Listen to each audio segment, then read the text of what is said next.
눈보라가 몰아치는 겨울밤, 큰어머니가 소리쳤습니다. 쓸모없는 것, 당장 나가라. 우리 집에서 꺼져라.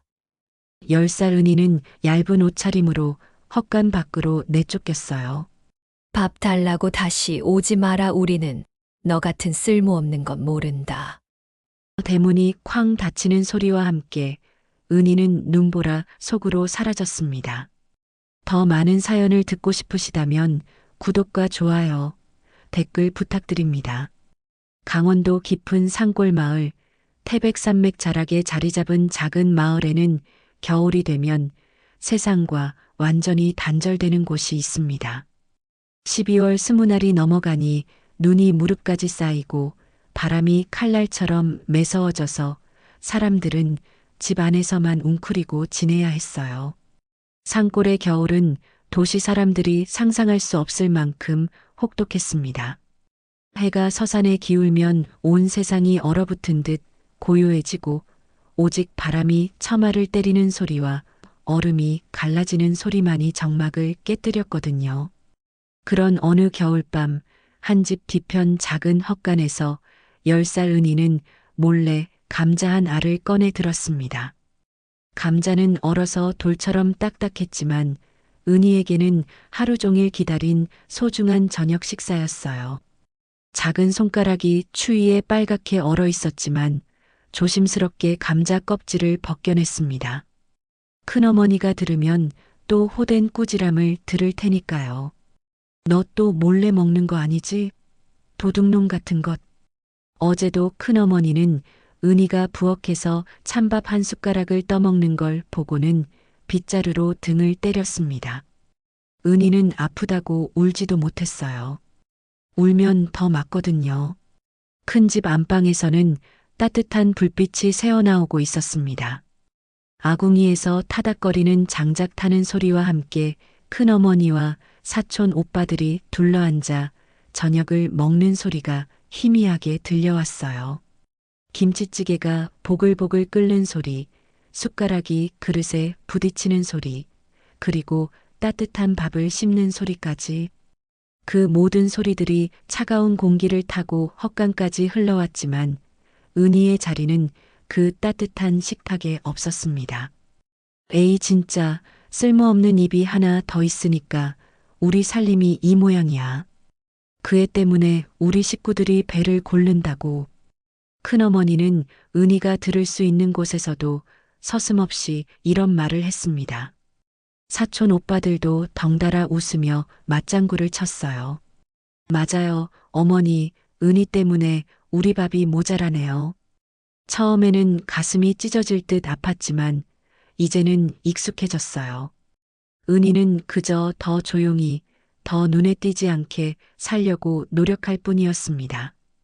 그래야 덜 맞고 덜 혼나니까요.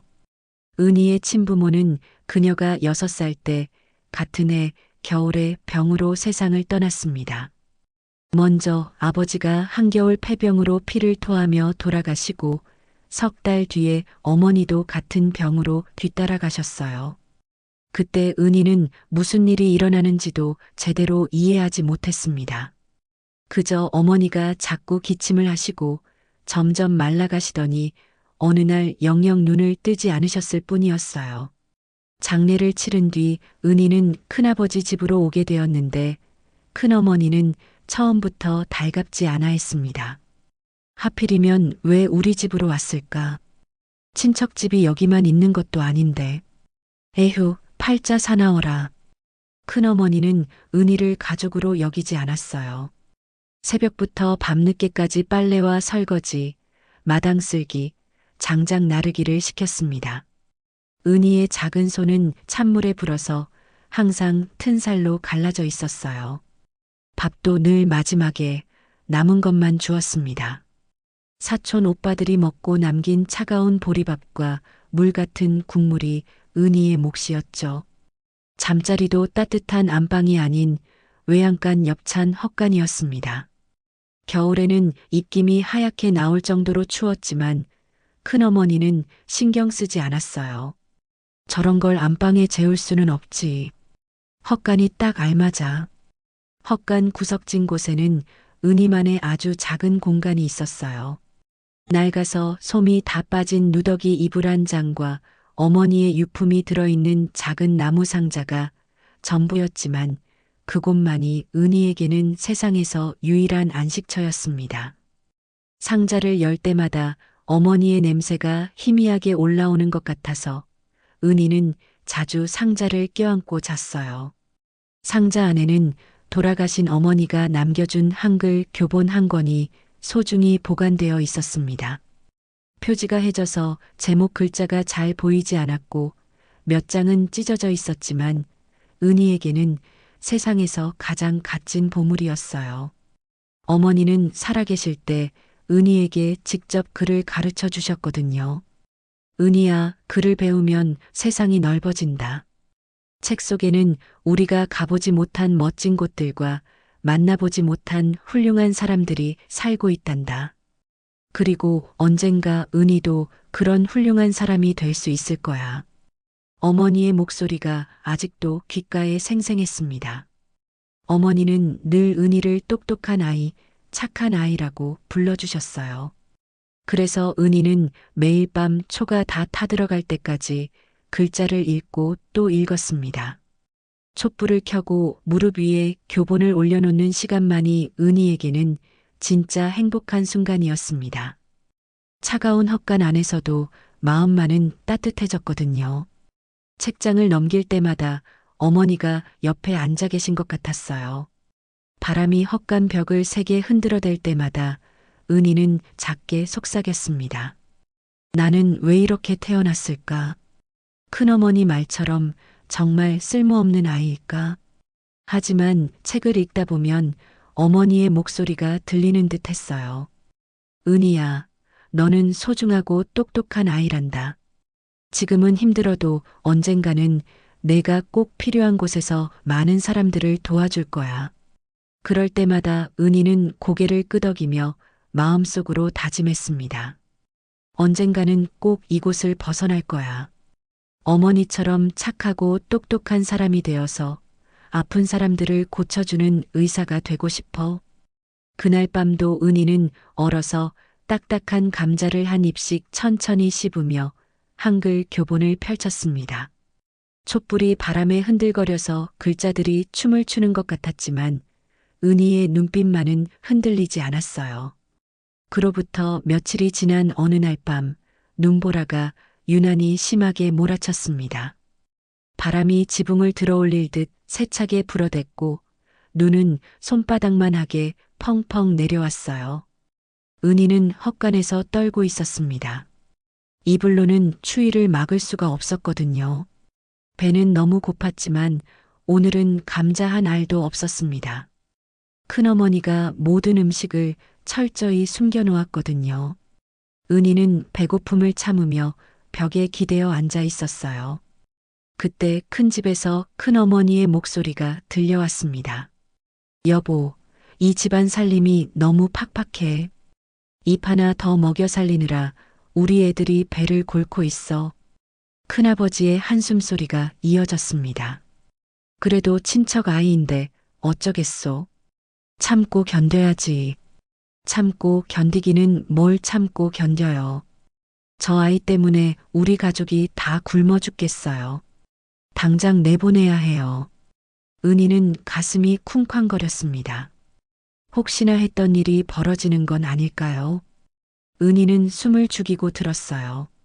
이튿날 아침 은희가 찬물에 손을 담그고 빨래를 하고 있을 때였습니다.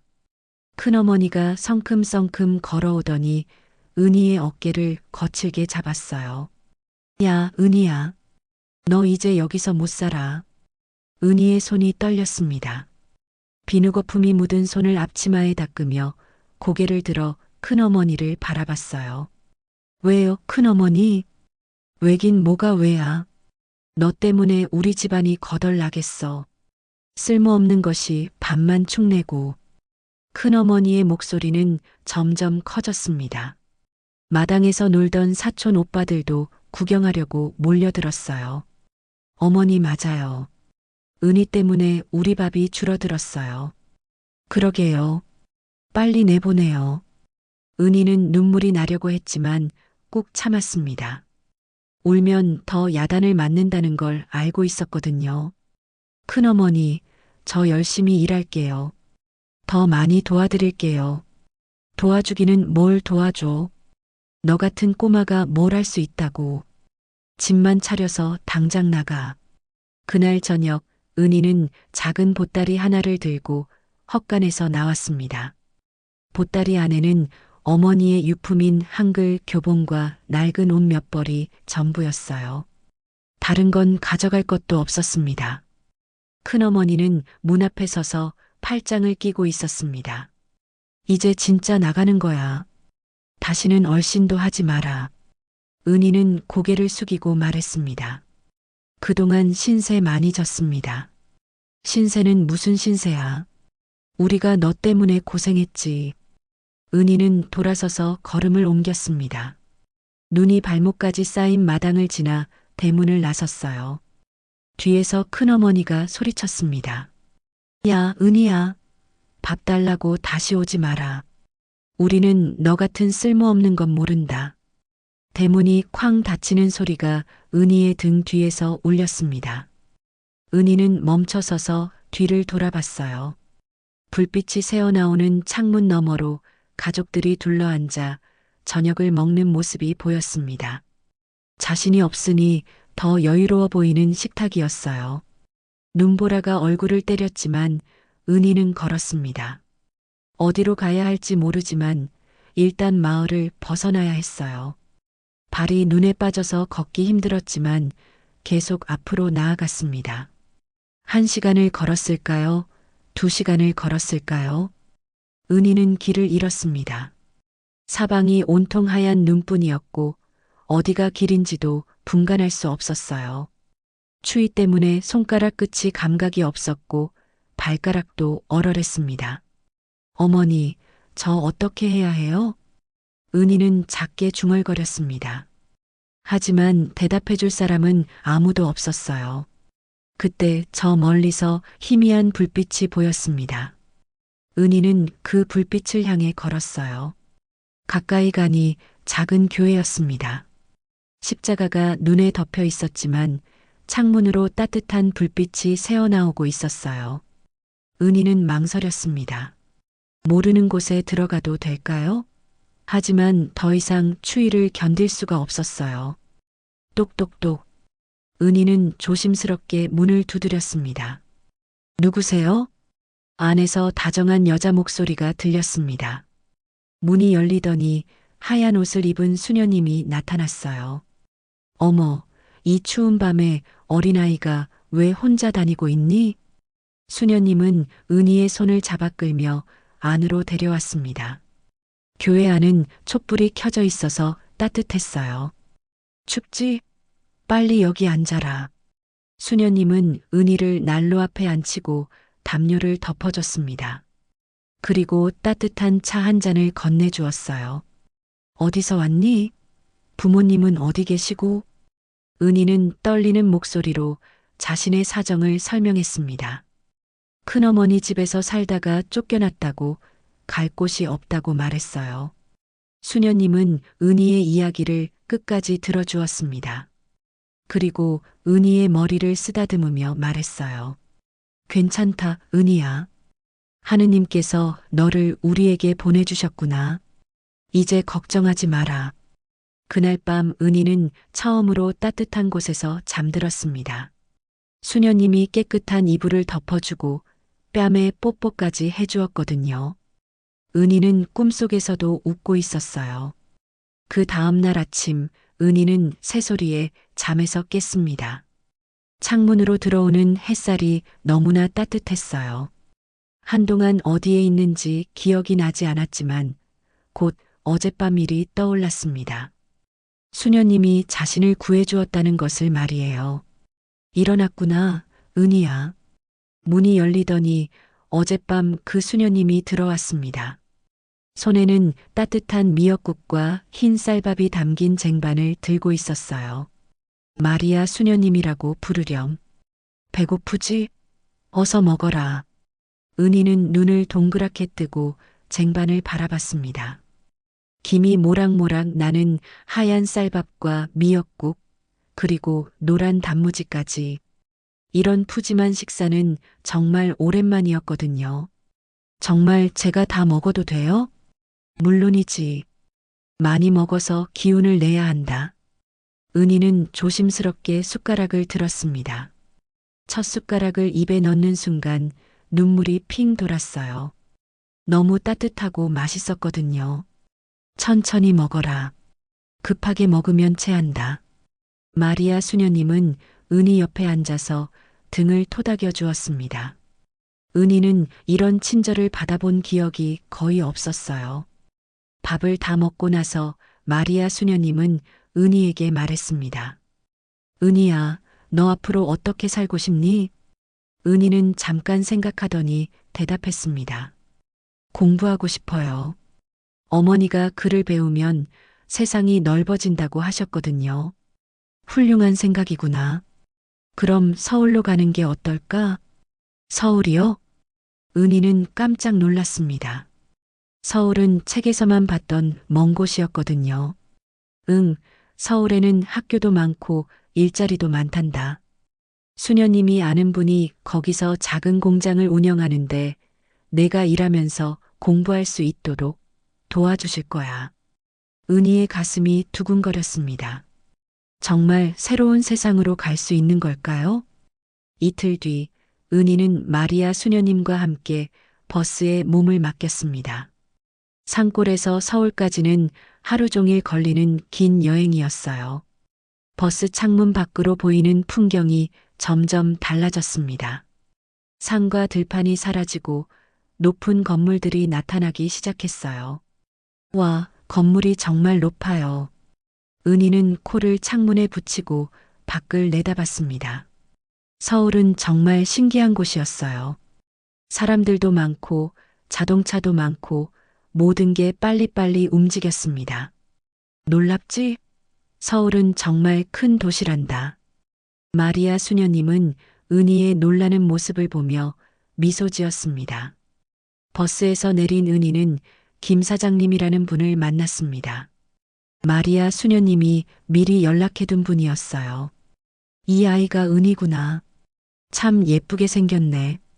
김 사장님은 친절해 보였습니다. 은희는 고개를 숙여 인사했어요. 안녕하세요. 마리아 수녀님한테 이야기 다 들었어. 우리 공장에서 일하면서 학교도 다닐 수 있을 거야. 김 사장님의 공장은 작은 봉제 공장이었습니다. 아주머니들이 재봉틀 앞에 앉아서 열심히 옷을 만들고 있었어요. 은희의 일은 단추를 다는 것과 완성된 옷을 정리하는 것이었습니다. 어렵지 않을 거야. 천천히 배우면 돼. 첫날은 손이 서툴러서 단추를 삐뚤게 달기도 했지만 며칠 지나니 제법 익숙해졌어요. 다른 아주머니들도 은희를 귀여워해서 이것저것 가르쳐 주었습니다. 은희야, 바늘 쓸 때는 이렇게 해야 안전해. 실 자를 때는 가위를 이렇게 잡아. 은희는 열심히 배웠습니다. 그리고 저녁에는 김 사장님이 소개해준 야간 중학교에 다녔어요. 야간 중학교에는 은희처럼 어려운 환경에서 자란 아이들이 많았습니다. 낮에 일하고 밤에 공부하는 아이들이었죠. 처음에는 모든 게 어려웠어요. 야, 너 시골에서 왔지? 말투가 완전 촌스럽네. 같은 반 아이 중에 은희를 놀리는 아이들이 있었습니다. 은희의 옷차림이 남루하고 말투가 어눌해서였어요. 저 아이 부모도 없다던데. 완전 불쌍해. 그러게 혼자 살아가려니 얼마나 힘들까. 은희는 속상했지만 참았습니다. 여기서 포기하면 안 된다는 걸 알고 있었거든요. 선생님은 친절했습니다.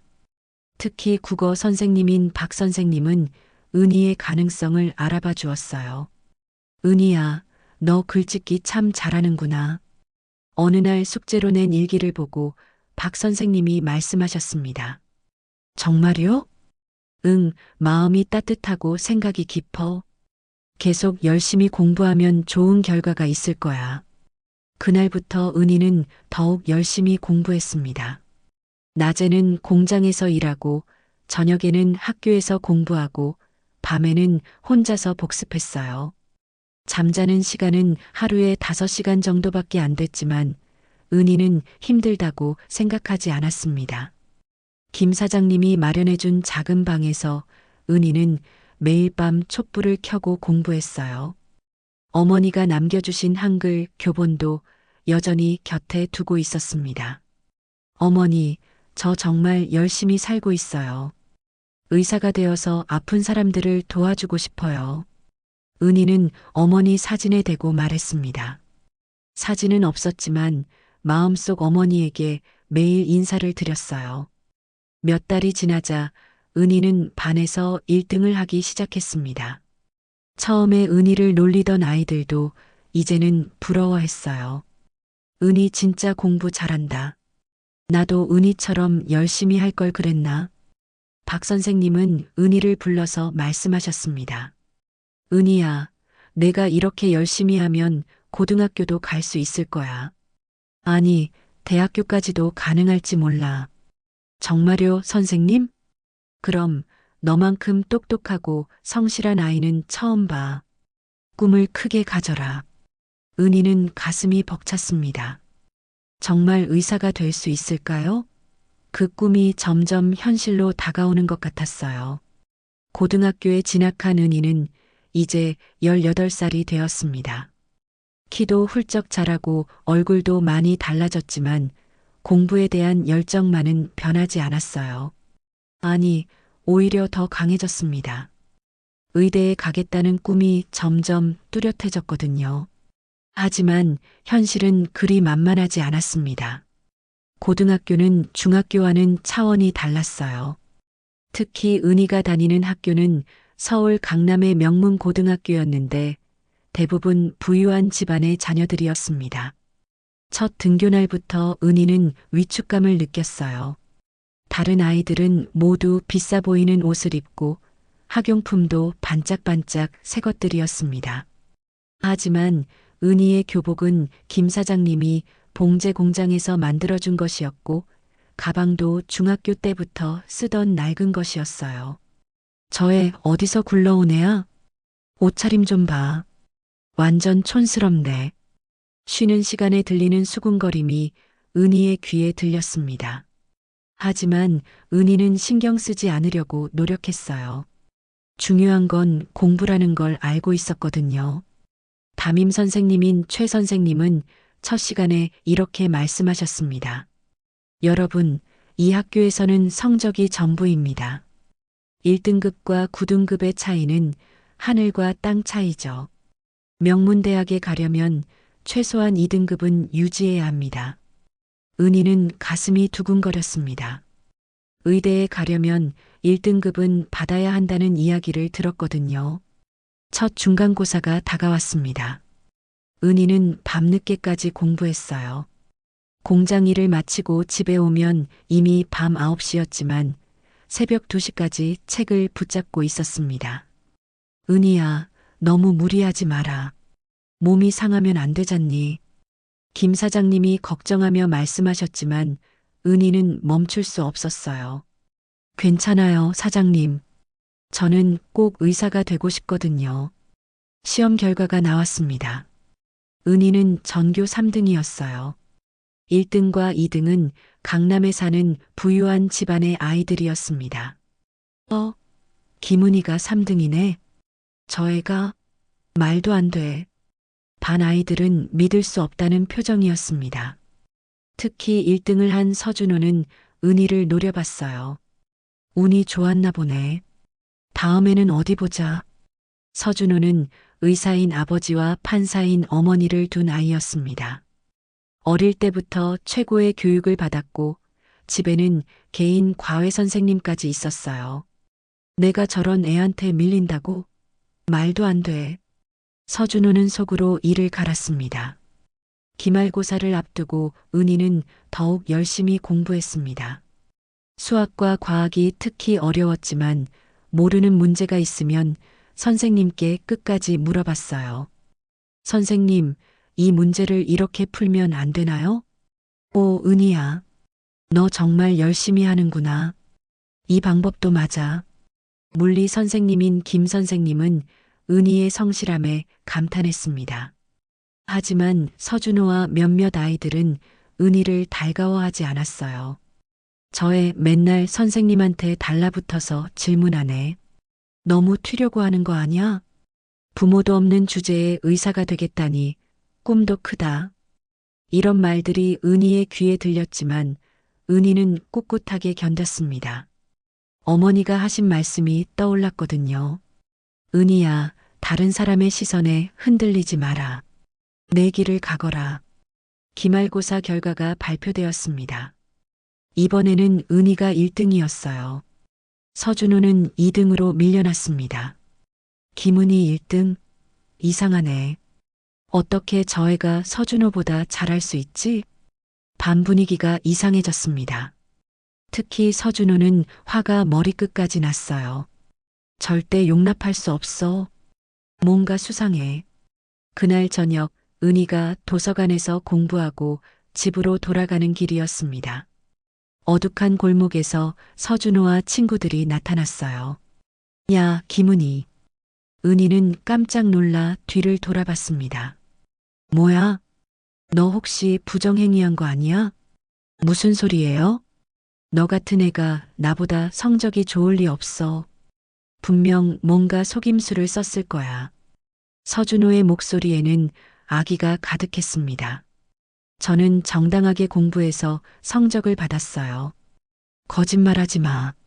너 같은 천한 출신이 우리를 이길 수 있을 리 없어. 은희는 가슴이 아팠습니다. 하지만 굴복하지 않았어요. 출신이 천하다고요? 저도 똑같은 사람이에요. 똑같은 사람? 웃기지 마. 너는 우리와 다른 세계 사람이야. 서준호는 은희의 어깨를 밀쳤습니다. 은희는 뒤로 비틀거렸어요. 다음부터는 조심해. 내가 1등하는 꼴은 못 보겠어. 서준호와 친구들이 사라진 뒤 은희는 그 자리에 서서 눈물을 흘렸습니다. 왜 열심히 사는 것도 잘못인가요? 왜 가난하게 태어난 것이 죄인가요? 하지만 금세 눈물을 닦았습니다. 이런 일로 포기할 수는 없었거든요. 어머니, 저는 절대 포기하지 않을 거예요. 꼭 의사가 되어서 서준호 같은 아이들에게 보여줄 거예요. 집에 돌아온 은희는 더욱 열심히 공부했습니다. 밤늦게까지 책을 읽고 문제를 풀었어요. 김 사장님이 걱정할 정도였습니다. 은희야, 몸 상하지 않게 조심해라. 네, 사장님. 저는 괜찮아요. 몇 달 뒤 전국 모의고사 성적이 나왔습니다. 은희는 전국에서 상위 1% 안에 들었어요. 의대 진학이 충분히 가능한 성적이었습니다. 교무실에서 상담을 받을 때 최 선생님이 말씀하셨습니다. 은희야, 이 성적이면 서울대 의대도 노려볼 수 있어. 정말요, 선생님? 그럼 내가 얼마나 대단한지 아니? 계속 이렇게만 하면 꿈을 이룰 수 있을 거야. 은희는 가슴이 벅찼습니다. 정말 의사가 될 수 있는 건가요? 어릴 때 헛간에서 꾸던 꿈이 현실이 되는 건가요? 하지만 서준호와 몇몇 친구들의 시선은 더욱 차가워졌습니다. 은희가 자랄수록 그들의 질투와 분노는 커져갔어요. 고등학교 3학년이 된 은희는 이제 수능을 몇 달 앞두고 있었습니다. 서울대 의대 진학이라는 꿈이 눈앞에 다가온 것 같았어요. 하지만 그럴수록 서준호와 그 무리들의 견제는 더욱 심해졌습니다. 어느 날 전국 과학 논문 대회 공고가 붙었습니다. 은희는 그동안 연구해온 농촌 지역 식수 정화 방안에 관한 논문을 제출하기로 했어요. 어릴 때 산골에서 겪었던 경험을 바탕으로 한 연구였습니다. 이 논문이 정말 내가 쓴 거야? 과학 담당 박 선생님이 놀라며 물었습니다. 네, 선생님. 제가 직접 연구하고 실험한 내용입니다. 대단하구나. 이 정도면 전국대회에서도 좋은 성과를 낼 수 있을 것 같아. 한 달 뒤 예심 결과가 발표되었습니다.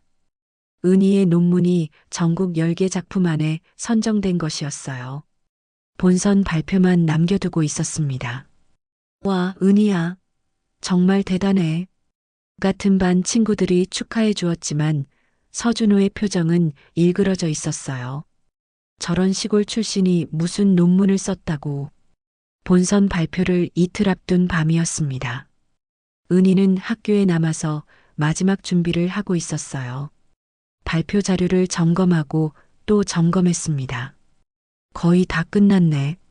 화장실을 다녀온 사이 책상 위가 이상하게 정리되어 있었어요. 뭔가 어색한 느낌이었지만 별로 신경 쓰지 않았습니다. 그런데 다음 날 아침 청천벽력 같은 소식이 들려왔습니다. 은희야, 큰일 났어. 친구 미영이가 급하게 달려와서 말했습니다. 너 논문이 표절이라는 소문이 돌고 있어. 표절이라니? 그게 무슨 소리야? 서준호가 그러는데 내 논문이 어떤 대학교 연구 자료랑 똑같다는 거야. 점심시간에 박 선생님을 찾아간 은희는 충격적인 사실을 알게 되었습니다. 은희야, 어제 서준호가 가져온 자료를 봐. 컴퓨터 화면에는 은희의 논문과 거의 똑같은 내용의 대학교 연구 자료가 있었어요. 게다가 그 자료에 게시 날짜는 은희가 논문을 제출하기 전이었습니다. 이건 이상해요, 선생님. 저는 이런 자료를 본 적이 없어요. 하지만 이렇게 내용이 비슷할 수가 있겠니? 미안하지만 대회 참가를 포기해야겠어. 박 선생님의 말에 은희는 눈앞이 캄캄해졌습니다. 그날 오후 서준호가 은희에게 다가왔습니다. 어떤 기분이야? 들통나니까 기분이 어때? 당신이 그랬죠? 제 논문을 훔쳐갔죠? 증명해봐. 할 수 있으면 말이야. 서준호는 비웃으며 자리를 떠났습니다. 은희는 그제야 깨달았습니다. 어젯밤 화장실 다녀온 사이에 서준호가 자신의 컴퓨터에서 논문을 훔쳐서 먼저 다른 곳에 올려놓은 다음 자신을 표절자로 몰아간 것이라는 걸 말이에요. 학교 전체에 소문이 퍼졌습니다. 김은희가 논문을 표절했대. 역시 그럴 줄 알았어. 어떻게 저런 애가 그런 논문을 쓸 수 있겠어. 가난한 집 출신이니까 눈 깜짝 안 하고 남의 것을 훔치는 거야. 은희는 학교에서 손가락질을 받았습니다. 복도를 지나갈 때마다 아이들이 수군거렸어요. 더 충격적인 일이 기다리고 있었습니다. 담임 최 선생님이 은희를 불러서 말했습니다. 은희야, 이번 일로 너의 내신 평가에 큰 문제가 생겼어. 표절 의혹으로 인해서 생활기록부에 부정적인 기록이 남을 수밖에 없어. 그럼 의대 진학은 어려울 것 같아. 은희는 무릎이 꺾이는 것 같았습니다. 그동안의 모든 노력이 한순간에 물거품이 되는 기분이었어요. 그날 밤 김 사장님 앞에서 은희는 처음으로 펑펑 울었습니다. 사장님, 저는 정말 열심히 살았는데 왜 이런 일이 생기는 걸까요? 은희야, 세상에는 이해할 수 없는 일들이 많단다. 하지만 포기하면 안 돼. 하지만 이제 의대는 갈 수 없어요. 모든 게 끝났어요. 김 사장님은 은희의 등을 토닥여 주었습니다. 아직 끝나지 않았어. 내가 얼마나 착하고 똑똑한 아이인지 하늘이 알고 있을 거야. 그날 밤 은희는 혼자 방에서 어머니의 한글 교본을 꺼내 들었습니다. 어머니, 저 정말 어떻게 해야 해요? 모든 게 무너져 내리는 것 같아요. 교본을 펼치니 어머니가 써놓으신 글씨가 보였습니다. 은희야, 힘들어도 포기하지 마라. 착한 마음은 반드시 보답받는단다. 은희는 눈물을 닦으며 다짐했습니다. 아니야, 이렇게 끝낼 수는 없어. 어떻게든 진실을 밝혀내고 의사가 될 거야. 하지만 현실은 냉혹했습니다. 표절 의혹으로 인해 추천서를 써줄 선생님도 없었고 내신 등급도 떨어졌어요. 서울대 의대는 이제 정말 불가능해 보였습니다. 정말 모든 게 끝난 걸까? 은희는 절망에 빠져 있었지만 가슴 깊은 곳에서는 아직 포기할 수 없다는 목소리가 들려왔습니다. 표절 의혹으로 모든 것이 무너진 뒤 은희는 며칠 동안 학교에 나가지 못했습니다. 얼굴을 들고 다닐 수가 없었거든요. 일주일 만에 학교에 나간 은희를 더 큰 충격이 기다리고 있었습니다. 교무실에서 최 선생님이 심각한 표정으로 은희를 불렀어요. 은희야, 미안한 이야기지만 내 성적으로는 어떤 의대도 지원하기 어려울 것 같아. 은희의 가슴이 철렁 내려앉았습니다. 그럼 저는 어떻게 해야 해요? 다른 과를 생각해 보는 게 어떨까? 간호학과나 약학과도 의료 분야잖니. 하지만 저는 의사가 되고 싶어요. 은희야, 현실을 받아들여야 해. 그날 저녁 은희는 김 사장님께 조심스럽게 말씀드렸습니다. 사장님, 저 재수하고 싶어요. 재수? 네, 1년 더 공부해서 다시 도전하고 싶어요. 김 사장님은 잠깐 생각하더니 고개를 끄덕였습니다. 그래, 내가 그렇게 하고 싶다면 지원해 주마. 하지만 재수 학원비는 너무 비쌌습니다. 은희는 독학으로 공부하기로 했어요. 도서관에서 하루 종일 공부하며 혼자 싸우기 시작했습니다. 몇 달이 지난 어느 날 도서관에서 공부하던 은희 앞에 낯익은 얼굴이 나타났습니다. 바로 서준호였어요. 어머, 이게 누구야? 김은희 아니야? 서준호는 비웃는 표정으로 은희를 내려다봤습니다. 뭐하러 왔어요? 재수한다는 소문 들었어. 아직도 의사 꿈을 안 포기했구나. 서준호는 자신의 대학교 합격증을 꺼내 보였습니다. 나는 서울대 의대에 합격했어. 너 같은 애가 끼어들 자리는 없다고. 은희는 주먹을 꽉 쥐었지만 참았습니다. 축하해요. 하지만 저도 포기하지 않을 거예요. 포기하지 않을 거라고? 웃기지 마.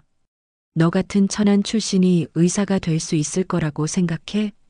천안 출신이라고요? 맞아. 너는 우리와 다른 세계 사람이야. 아무리 노력해도 넘을 수 없는 벽이 있다고. 서준호가 떠난 뒤 은희는 그 자리에 주저앉았습니다. 정말 넘을 수 없는 벽이 있는 걸까요? 그날 밤 은희는 처음으로 흔들렸습니다. 사장님, 정말 제가 의사가 될 수 있을까요? 김 사장님은 은희의 손을 잡았습니다. 은희야, 내가 얼마나 멀리 왔는지 아니? 산골 헛간에서 시작해서 여기까지 온 게 기적 같은 일이야. 하지만 아직도 갈 길이 너무 멀어요. 그래도 포기하면 안 된다. 너의 어머니도 내가 포기하는 걸 원하지 않으실 거야. 은희는 어머니를 생각했습니다. 어머니의 목소리가 들리는 것 같았어요. 은희야, 힘들어도 포기하지 마라. 착한 마음은 반드시 보답받는단다. 그 순간 은희는 깨달았습니다. 자신에게는 서준호와 다른 무기가 있다는 것을요. 바로 포기하지 않는 마음이었습니다. 다음 날부터 은희는 미친 듯이 공부했습니다. 하루에 15시간씩 책상에 앉아 있었어요.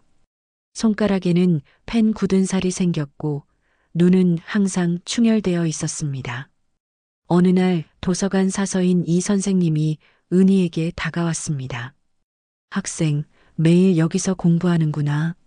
뭘 공부하는지 물어봐도 될까? 의대 입시 준비하고 있어요.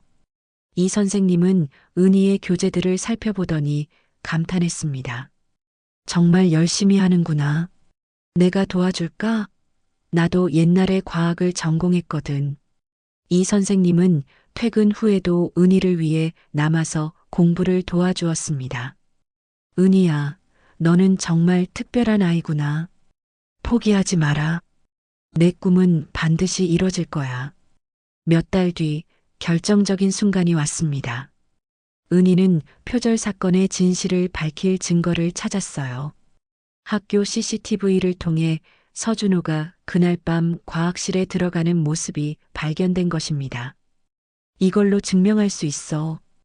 은희는 이 증거를 박 선생님께 가져갔습니다. 은희야, 이게 정말이냐? 네, 선생님. 제가 억울하게 당한 거예요. 박 선생님은 즉시 서준호를 불러 추궁했습니다. 결국 서준호는 자신의 잘못을 인정할 수밖에 없었어요. 미안해, 은희야. 내가 너무 잘해서 질투가 났어. 하지만 이미 늦었습니다. 대학 지원 시기는 지나갔고 은희는 재수를 할 수밖에 없었어요. 괜찮아요. 이제 떳떳하게 다시 시작할 수 있어요. 은희는 오히려 홀가분했습니다. 진실이 밝혀졌으니까요. 수능 시험일이 다가왔습니다. 시험장에 들어가면서 은희는 생각했어요. 어머니, 큰어머니, 그리고 저를 무시했던 모든 사람들에게 보여드릴게요. 버려진 아이가 얼마나 멀리 갈 수 있는지 말이에요. 시험이 시작되자 은희는 차분하게 문제를 풀어나갔습니다. 1년 동안 피와 땀으로 익힌 모든 지식을 쏟아부었어요. 이번에는 반드시 성공할 거야. 마지막 문제까지 다 풀고 나서 은희는 조용히 미소 지었습니다. 최선을 다했다는 뿌듯함이 가슴을 가득 채웠거든요. 수능 시험이 끝나고 2달 뒤 드디어 결과가 발표되었습니다. 은희는 떨리는 손으로 성적표를 확인했어요. 모든 과목에서 1등급, 의대 지원이 충분히 가능한 성적이었습니다. 해냈어요, 사장님. 정말 해냈어요. 김 사장님도 눈물을 글썽이며 은희를 안아주었습니다. 정말 대단하구나, 은희야. 내가 해낼 줄 알았어. 은희는 서울대 의과대학에 지원했습니다. 면접 준비를 하면서도 가슴이 두근거렸어요. 정말 꿈이 이루어지는 걸까요? 면접날 은희는 긴장한 마음으로 대학에 도착했습니다. 면접관들 앞에서 자신의 꿈과 포부를 당당하게 말했어요.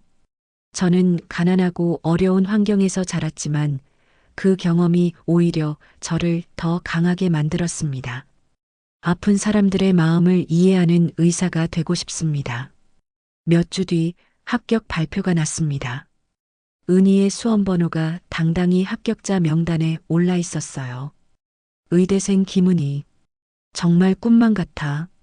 이제 25살이 된 은희는 의과대학에서 열심히 공부했습니다. 그리고 마침내 의사가 되어 종합병원에서 일하게 되었어요.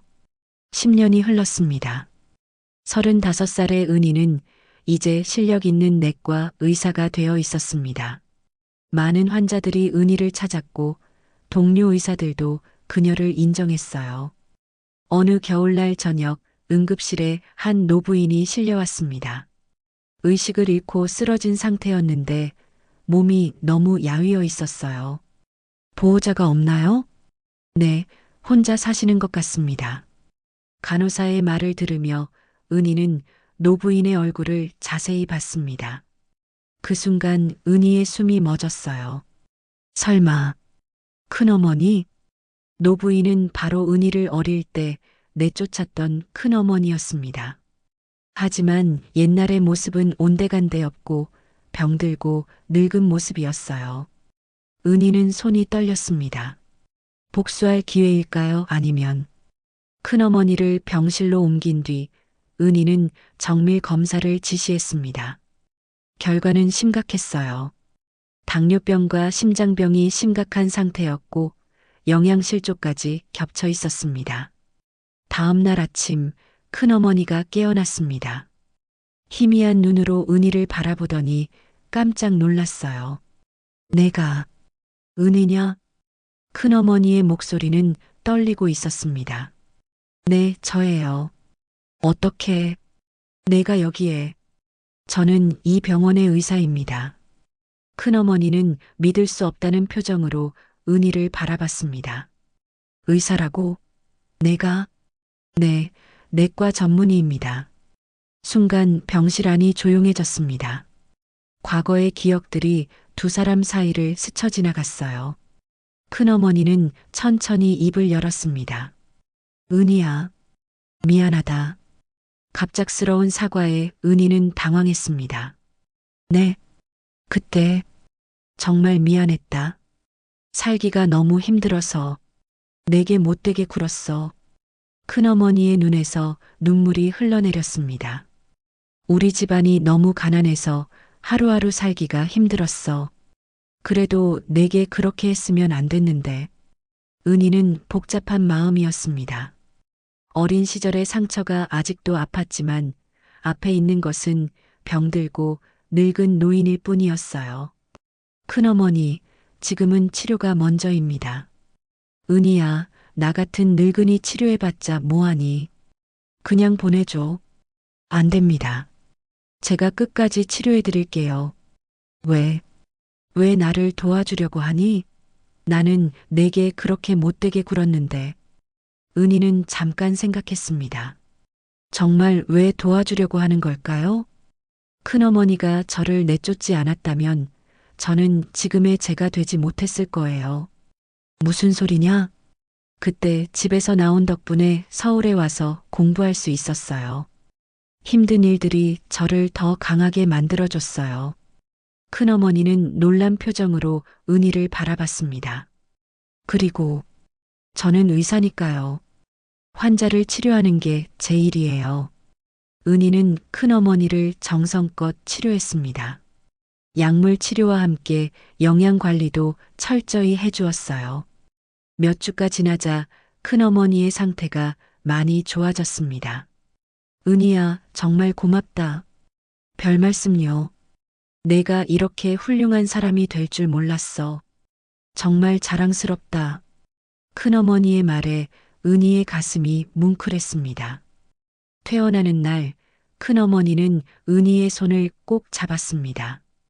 은희야, 내 부모님이 하늘에서 얼마나 기뻐하실까. 이렇게 훌륭한 딸을 두셔서 말이야. 큰어머니도 건강하게 오래오래 사세요. 고마워, 은희야. 정말 고마워.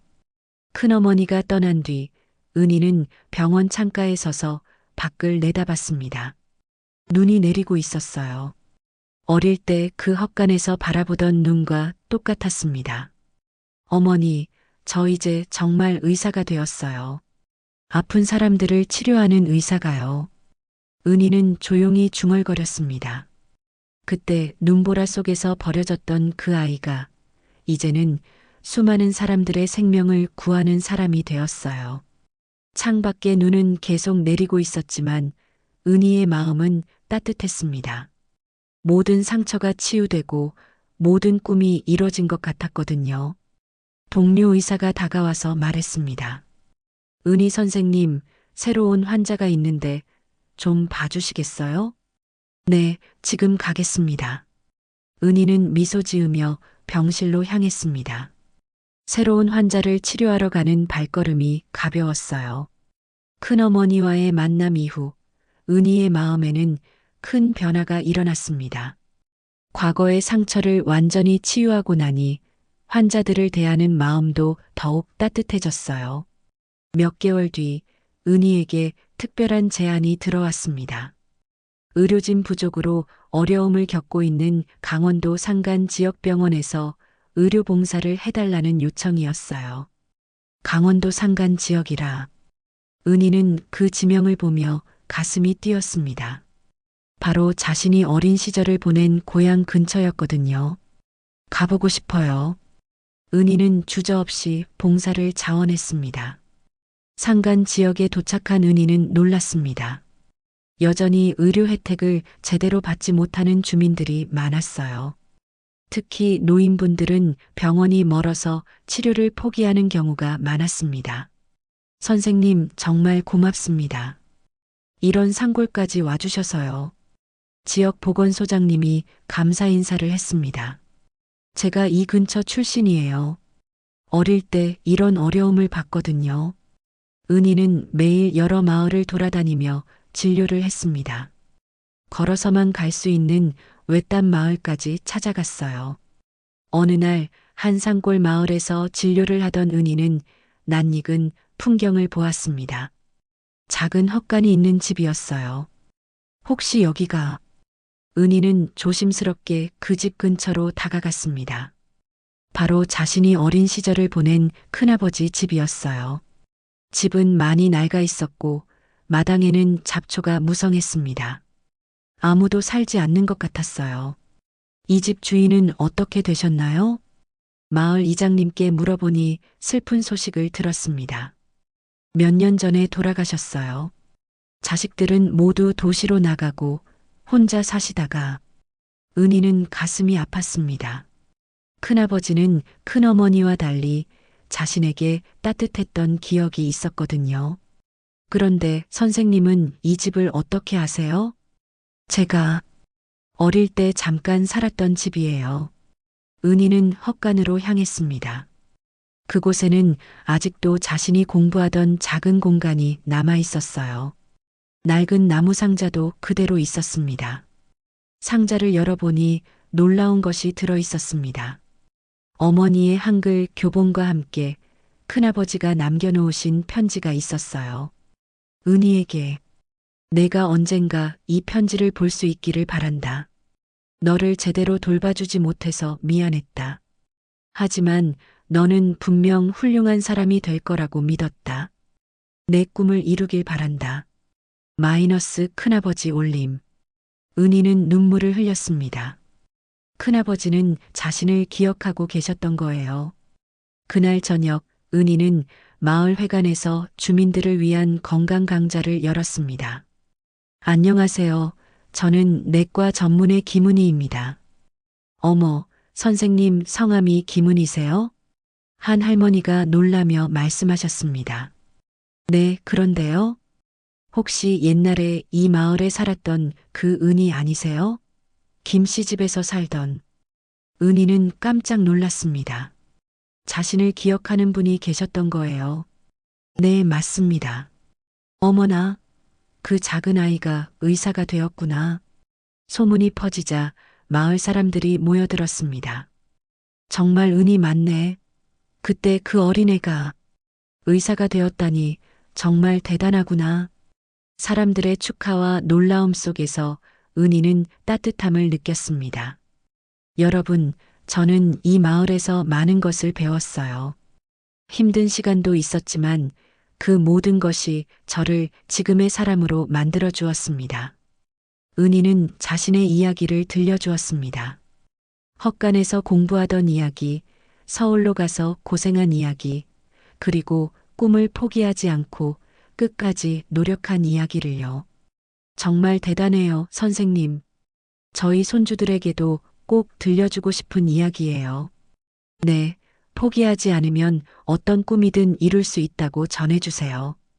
며칠 뒤 봉사활동을 마치고 서울로 돌아가는 날이었습니다. 마을 사람들이 모두 나와서 배웅해 주었어요.